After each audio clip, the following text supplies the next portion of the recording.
নমস্কার, জয় মাতারা। আমি অ্যাস্ট্রো হিমাংশু ভাগ্যের দুয়ার থেকে আপনাদেরকে জানাই আন্তরিক শুভেচ্ছা, ভালোবাসা। আজ আমি যে প্রেডিকশানটি করতে চলেছি, জাতকেরা হলে ডান হাতটিকে দেখুন আর জাতিকারা হলে বাঁ হাতটিকে দেখুন। এইটা হচ্ছে আমাদের শনির আঙুল আর এটা হচ্ছে আমাদের শনির ক্ষেত্র। তা শনির ক্ষেত্রটি যদি খুব উঁচু থাকে তাহলে নেগেটিভ, যদি খুব নিচু থাকে সেটাও নেগেটিভ। ঠিক আছে, যদি সামান্য একটু নিচু থাকে তাহলে শনির ক্ষেত্রটা ভালো।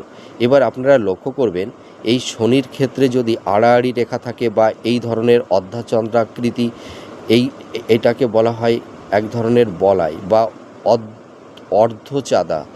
এই ধরনের যদি রেখা বা সাইন শনির ক্ষেত্রে তৈরি হয় তাহলে এই সব জাতক জাতিকাদের জীবনে সাকসেস সেরকম হয় না।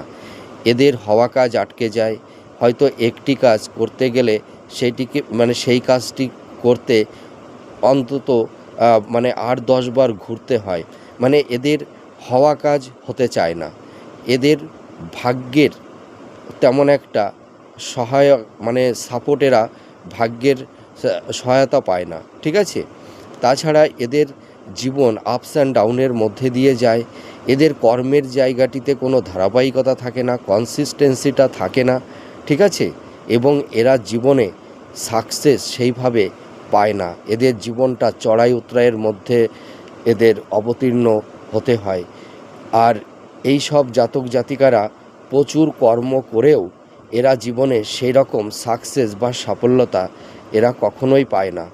এদের জীবনে বিভিন্ন ঘাত প্রতিঘাত এদের লাইফে নেমে আসে। আপনারা মিলিয়ে দেখুন এই প্রেডিকশানটি কতটা ম্যাচ করছে। নমস্কার, জয় মাতারা।